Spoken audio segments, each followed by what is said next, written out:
Thanks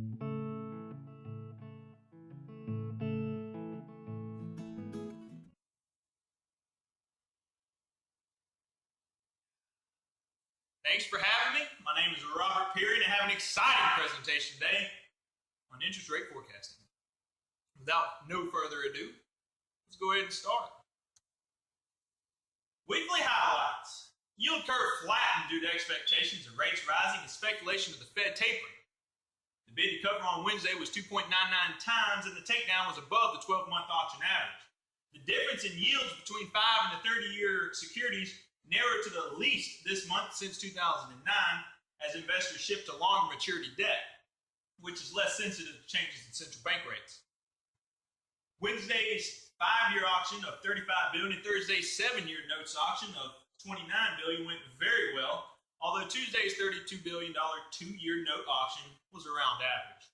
Overall, $109 billion of Treasury debt was sold this week. And let's go ahead on to our yield curves. Monday through Wednesday yield curve. Minimum change in the yield curve between Monday and Tuesday. It wasn't a whole lot of activity.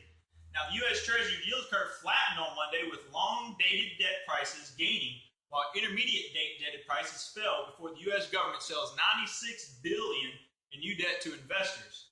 Nervous that the Federal Reserve may raise interest rates sooner than expected. Big change came Wednesday. I'm talking big change came Wednesday after a very successful 5-year auction. The bid-to-curve ratio was the highest since 2012, and the yield curve shifted downward, flattening the yield curve. Inflation affects the lower end of the yield curve, the longer end of the yield curve, and investors may be taking this into consideration and investing in shorter-term debt. What we got here, Monday through Wednesday yield curve. All right, Monday is in the black, Tuesday in the red, Wednesday in the blue. As you can see, there wasn't a whole lot of change between Monday and Tuesday. The big change came Wednesday. Big change came Wednesday. As you can see, that blue line really dropped down below that red one. And it wasn't even just on the longer end, it was the shorter end too. We had a flattening across the board. Monday through Wednesday yield curve forecast. Forecasts were nearly indistinguishable at the upper and lower ends of the forecast. Yield forecast hit a high of 5.99% on the 28-year bond. And the yield forecast between the 10 and 25-year bonds had the most variation of all. Wednesday's forecast was the most volatile of the 3 days. Monday through Wednesday yield forecast. As you can see, we had a lot of variation right here around that 25 to 26-year bond. We had that 28 way up there at 5.99, and we had a little bit of variation over here on the 5-year bond. Wednesday through Thursday yield curve. The yield curve flattened more on Thursday, even went down a little further, allowing for a noticeable gap at the end of the curve between Wednesday's close and Thursday's. Signs of the economy growing and jobless claims falling may have helped take part in this movement. Jobless claims decreased by 10,000 to 311,000 in the period ended March 22nd. Labor Department data showed today in Washington. The 30-year bond yielded 3.54% after falling to 3.49% on Thursday, the lowest level since July. We're going to see that in the graph here in a second.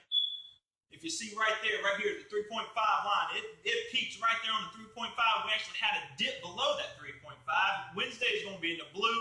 Thursday is going to be in the red. You can see there wasn't a whole lot of variation right here in the front, but towards the longer end of that graph, we definitely see a big flattening. Wednesday through Thursday's yield forecast. Changes in the beginning and ending forecast of the yield curve changed only slightly.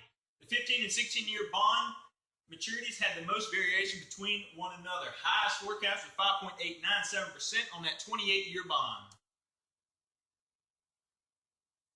As we can see here, the Wednesday through Thursday yield forecast, we had a little blip right here around the 5 to 6-year bond. We had a little bit of variation right here around the 17-year bond, and then we had that 5.897 right there as our high on the 28-year bond. Monday through Friday yield curve. Now we're looking from the Monday all the way to the Friday. We're actually seeing what the whole week did. This week's yield curve ended lower. Friday's long-term rates actually increased. They actually went up a little bit on Friday, 35 basis points. Not a whole lot, not enough to cover the gap in the yield curve from Monday, Tuesday, Wednesday, and Thursday. Short-term treasuries advanced higher on Friday because of Yellen's outlook, and according to the expectation hypothesis, rational investors will buy short-term treasuries when expecting interest rates to go up. This surely helped flatten the curve this week. Monday through Friday yield curve. As you can see, Monday's black, Friday's red. We had a little bit of a flattening right here Friday, around that 7-year bond, and we had a little bit of flight from the Monday to Friday at the longer end. Wasn't a whole lot changing here in the beginning or in the middle. Monday through Friday yield forecast. Friday's forecast for the lower end of the yield curve was very different than previous days. This was due to the increase in Friday's short-term Treasury rates. The higher the percentage change, the wider the variation will be between forecasts. Friday's forecast showed a smoother expectation of rates between the 6 and 10-year bonds. The forecast reflects the expectation hypothesis. As investors are expecting interest rates to rise, funds will flow into the shorter-term securities, ultimately steepening the yield curve.